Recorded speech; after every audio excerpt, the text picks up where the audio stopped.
صغير في مدارس الأحد دخل الكلاس بتاع مدارس الأحد ولقى تصوني محضرة درس عن الله القادر على كل شيء، والآية بتقول الغير مستطاع عند الناس مستطاع عند الله.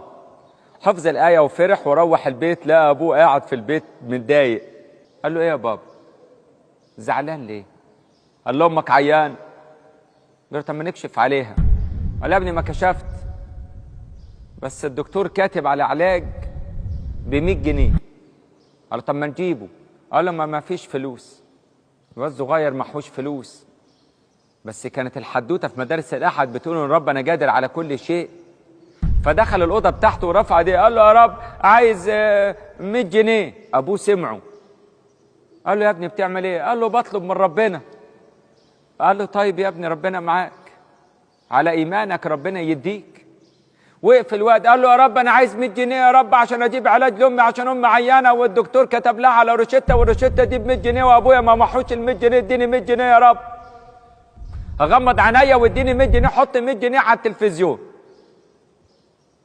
يا رب أنا مغمض عينيا وأحط 100 جنيه على التلفزيون، يا رب أنا عايز 100 جنيه عشان أمي عيانة. فتح عينيه بص لا ما فيش ال100 جنيه. قال له يا رب أنت ما بتحبش التلفزيون؟ طب حط 100 جنيه على الثلاجة. أنا أغمض عينيا وأقول لك يا رب حط 100 جنيه على الثلاجة عشان أجيب علاج لأمي يا رب عشان أمي عيانة وعايزة علاج ب100 جنيه. تمام؟ فتح عينيه وجاب الكرسي وطلع فوق الكرسي عشان ياخد من فوق الثلاجة ال100 جنيه. لا ما فيش فلوس. فليه ده؟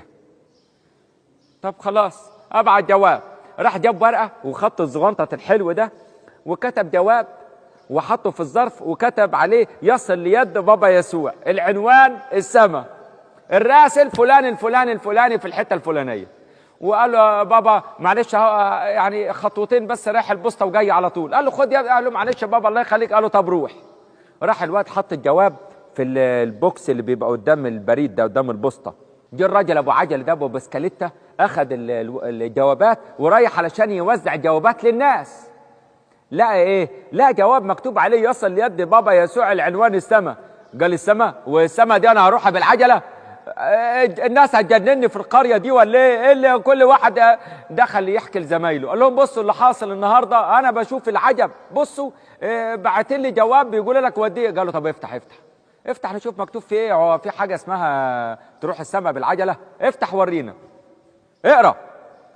عزيزي بابا يسوع معلش دي أول مرة أكتب لك فيها جواب، بس أم عيانة وعايزين 100 جنيه ضروري، وأبويا قاعد عم يبكي عليها ومتضايق، ومن ساعة ما جيت من الكنيسة وأنا ما شايف قدامي غير أمي عمالة تقول إنها تعبانة وأبويا زعلان على تعب أمي وما فيش ال100 جنيه وبعت لنا 100 جنيه. يا بابا يسوع لو كنت عملت حاجة تضايقك حقك عليا بس ابعت لنا 100 جنيه. عايزين 100 جنيه نجيب بها العلاج بتاعهم وشكر. الكلام ده صعب على الموظفين اللي قاعدين في البوسطة، صعب عليهم حال الولد وامه وابوه، فلموا من بعض الفلوس وحطوها في ظرف. وراح الراجل ابو عجله ده راح خبط على الباب وقال لهم جواب جاي لكم اتفضل. مين اللي بعته؟ مش مكتوب يا عم مش مهم خد بس سلام سلام ومشي. فجي الواد فتح على طول لقى الفلوس. بص ربنا استجاب، هو ده ربنا، خد يا بابا الفلوس. ابوه اخذ الفلوس وراح جاب العلاج لامه، ونشكر ربنا يسوع المسيح ادى لمسه شفاء وماما بقت كويسه. في مدارس الأحد اللي بعدها على طول الاسبوع اللي بعده الولد راح الكنيسه. كان الدرس عن ايه؟ عن الشكر، حياه الشكر، حياه الرضا والشكر، شاكرين كل حين على كل شيء. وبصوا يا اولاد لازم نشكر ربنا. اللي يطلب من ربنا حاجه وربنا يسوع المسيح لازم نشكر الله باستمرار. نشكر الله اشكر الله حاضر. فالواد روح البيت لقى امه تمام. قال ايه ده؟ انا نقف قدام ربنا واشكر ربنا يا رب اشكرك امي بقت تمام. انت ما بتجيش بالكلام مع التلفزيون والثلاجه. انا نبعت لك جواب زي المره اللي فاتت. جاب ورقه وكتب جواب لربنا وحطه وراح البوسطه وداه. جه الراجل قال هو الواد ده هيشتغل لنا ولا ايه؟ هو كل ما يحتاج حاجه هيبعت لنا جواب؟ لا انا ماليش دعوه، خد الجواب ده يا عم انا مش هفتحه. قال له طب استنى نفتح ونشوف بيقول لك ايه. فلا مكتوب جواه ايه؟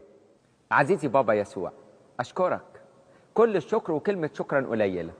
ماما تمام التمام والصحة تمام عال العال، وشكرا على الفلوس اللي بعتها. أبويا جاب العلاج وأمي لما خدته خفت خالص. كل الشكر ليك، بس يعني كنت محتاج منك حاجة كمان. يا ريت يا بابا يسوع تختار طريقة تبعت بيها الفلوس غير طريقة البوسطة، عشان بتوع البوسطة مش أمنا، سرقوا 10 جنيه وبعتوا 90 بس، وما بعتوش 100 كلها. واخد بالك من الإيمان؟ احنا غلابة قوي، احنا الإيمان بتاعنا ضعيف قوي. عشان كده المسيح يوصينا ويقول يا حبايب يعني إلا بترجعوا تصيروا مثل الأطفال، عشان الإيمان بس يبقى إيمان صح. احنا عمالين إيه؟ محكمين عجلنا، بنحسبها بالأرقام وبالحسابات، والإيمان فوق الأرقام وفوق الحسابات. كنيسة بقى لها أكتر من 2000 سنة أو 2000 سنة بتقول ده جسد ربنا ودم ربنا، تعالى يا اللي عايز تتحد بالمسيح تعالى تناول. هو أنت مصدق؟ إيه أنت مصدق دي؟ أيوة أنت مصدق إنه ده جسد ربنا؟ يا عم الكنيسة مؤمنة، وإيمان الكنيسة بقالنا 2000 سنة بناكل من جسده ونشرب من دمه. أنت جاي تحكمها بعقلك بس، عقلك بس اللي أنت مشغله. يا عم إحنا مش في حصة ماس ولا في امتحان بتاع ماس، إحنا الحسابات إحنا فوق كده. ما كان بالإيمان قال يا رب ارحم يا رب ارحم، لقوا الجبل بيترفع بالإيمان، ومش بالإيمان ده الجبل واتنقلوا بقى الجبل المقطم، معجزة نقل جبل مقطم بكل الإيمان. هي العملية عايزة إيمان. اللي حماك امبارح وسترك النهاردة عيش في مخافته بكرة وهو يحضنك ويطبطب عليك. حبة إيمان يعني ثقة في ربنا. إيه الثقة في ربنا؟ أيوة الإيمان هو الثقة في الله، إنك يبقى عندك ثقة في ربنا، قادر على كل شيء، له السلطان المطلق، يشبع كل حي من رضاه، يعطي لمسة شفاء، يدبر كل أمور حياتنا.